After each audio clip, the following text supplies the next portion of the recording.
Let's get to the big story of the week, and it's clearly Nasiah Wanganeen-Milera and what's playing out with his future after his superstar performance on the weekend. The goal after the Sirens takes St Kilda to that remarkable victory over Melbourne. There it is, just there.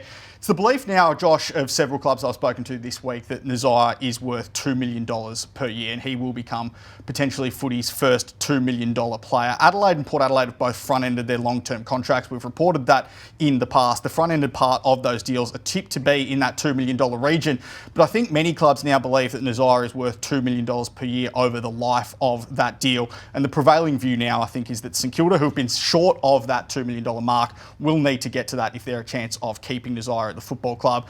There's a thought that if he was to leave, Port Adelaide would have its noses in front ahead of Adelaide just at the moment. I think the reason for that is because Port has gone all in on Nasiah Wanganeen-Milera now. And I think the widespread belief is that if the bidding war was to hit that $2 million per season mark, Port Adelaide would be the club that is capable of backing that thinking up with action and potentially getting to $2 million over the life of a deal. Now, Nasiah's St Kilda teammates still don't know what he's doing. Port Adelaide and Adelaide don't know what he's doing. St Kilda doesn't know what he's doing. He's completely left everyone in the dark there. He's played this situation to perfection, but clearly the market's jumped this year. And there's a new economy, and that's because of the new CBA, and prices have gone up, and Nasiah leads the way within that. I mean, he's the Iceman, Josh. We've spoken about this in the past.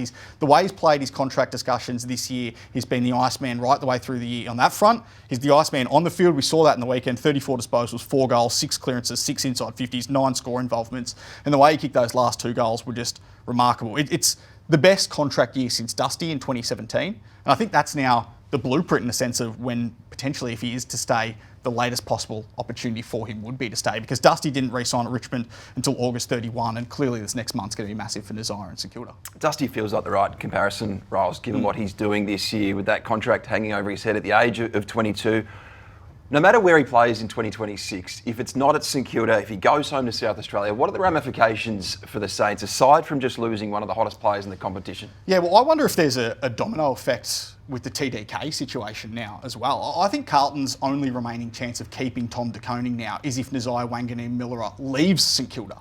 Rather than creating more cash for Tom De Koning at the St Kilda, I just wonder if it changes the situation of Tom De Koning's thinking and going to a Nasiah-less St Kilda, becoming the main man, all the pressure suddenly gets heaped on your shoulders. I think now the belief at Carlton is that that could potentially be the only way they keep Tom De Koning. I mean, for a long time, the feeling has been that Tom De Koning is as good as gone to St Kilda. I think that's now their only hope of potentially retaining him.